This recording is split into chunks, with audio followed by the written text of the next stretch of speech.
The United States is the wealthiest and most powerful country on Earth. But for more than 100 years after the Americas were discovered, the very land it sits on was largely ignored by the world's major superpowers. When Christopher Columbus sailed west hoping to find Asia, he hit the Caribbean islands instead. Shortly after, Spain and Portugal drew a line straight down the middle of the globe. They agreed that all the newly discovered lands on one side belonged to Spain and the other to Portugal. This arrangement concentrated all the known wealth, spices, gold, and established trade networks, entirely in the global south. Spain did eventually send an expedition up into North America around 1539, but when the explorers failed to find any gold or silver, the Spanish monarchy wrote off the entire northern landmass as useless. Because the leading European empires were focused on exploiting the southern hemisphere, they left an enormous geographic vacuum up north. That space on the map provided exactly the opening a much smaller, desperate European nation would eventually need to take root. That nation was England. They arrived nearly a century later, carving out a narrow strip of 13 colonies along the east coast. But they were boxed in. The ocean blocked them on one side, and a massive territory claimed by France blocked them from expanding westward. To break out of this trap, the British fought the French and Indian War. They won, and when the peace treaty was signed, France surrendered Canada and the entire eastern half of its territory. British control suddenly stretched all the way to the edge of the Mississippi River. But wars are expensive. To pay off their military debts, the British government started aggressively taxing those coastal colonies. The colonists, furious over paying taxes without having a vote in Parliament, pushed back. That disagreement escalated into a fight, and that fight sparked the American Revolution. Winning independence in 1783 was only the first step. The newly formed states were functioning as 13 separate countries, and the Union was rapidly failing. To keep the country from collapsing, the founders had to draft an entirely new constitution to create a functional federal government. The United States existed on paper, and the government was finally working. But the map showed a fledgling nation surrounded by massive, hostile European empires, holding all the territory to the west and south. The survival of the country depended on how it could break out. The answer started with simple demographics. In the early 1800s, the American population was exploding. The average American family had 7 children, and every one of those kids was eventually going to need land to farm and a place to live. Right as this population pressure grew, the U.S. caught a massive geopolitical break. Over in Europe, Napoleon Bonaparte was preparing to invade Britain, and he needed immediate cash to fund his army. This map shows the result. In 1803, the United States bought the Louisiana Territory from France for $15 million.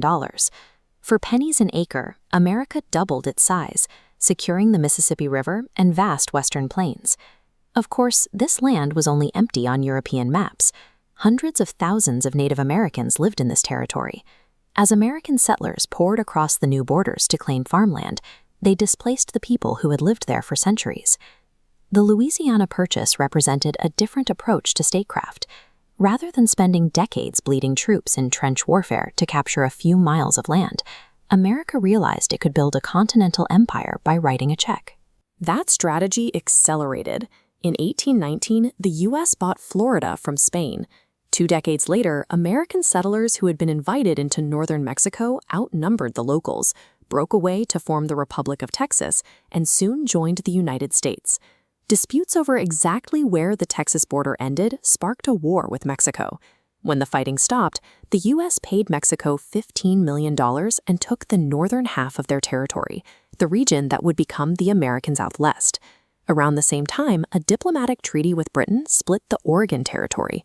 With those final pieces snapping into place, the United States now stretched continuously from the Atlantic to the Pacific.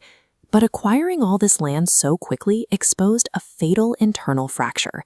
Every time a new territory was carved out of the West, a vicious political battle erupted over whether slavery would be permitted to expand into it. By 1860, the election of Abraham Lincoln pushed the debate past the breaking point. Fearing Lincoln would abolish slavery, Southern slave states seceded, physically tearing the hard-won map apart and igniting the Civil War. The North ultimately won, slavery was abolished, and the borders of the United States were stitched back together. Yet as the country recovered, it faced a completely new problem. They had reached the ocean and were entirely out of continent to conquer. The first step off the mainland was bizarre. In 1856, Congress passed the Guano Islands Act, allowing any U.S. citizen to claim uninhabited oceanic islands for the country, provided they were covered in bird droppings, which were used as fertilizer. And then came a massive opportunistic grab. In 1867, Secretary of State William Seward negotiated the purchase of the enormous Alaska Territory from the Russian Tsar for just $7 million. The push into the Pacific soon reached Hawaii. American businessmen overthrew Queen Liliuokalani, colony, and politicians in Washington debated whether to absorb the islands. The deciding argument was strategic. If America didn't claim them as a mid-Pacific naval base, a rival power like Japan or Germany likely would. This was a strict pivot in national priorities. Expansion was no longer about securing open farmland for pioneer families. The borders were now being drawn specifically to project American military power across the globe. This aggressive new posture was tested in 1898. After American newspapers drummed up public sympathy for Cuban revolutionaries fighting against Spain, a mysterious explosion sank the USS Maine in Havana Harbor. The U.S. issued an ultimatum and Spain declared war. American forces quickly overwhelmed the Spanish military. In the aftermath, the U.S. stripped Spain of its remaining empire, seizing control of Cuba, Puerto Rico, and the Philippines. When Theodore Roosevelt became president, he wanted to guarantee that his navy could travel between these new colonial possessions without needing to sail all the way around the tip of South America. He backed a revolution in Panama to secure the rights to build a canal right through the middle of the Americas. This photograph captures the intimidating industrial scale of the Panama Canal's construction. When it was finished in 1914, it rewired global geography, allowing the United States Navy to move massive fleets quickly between the Atlantic and Pacific Oceans.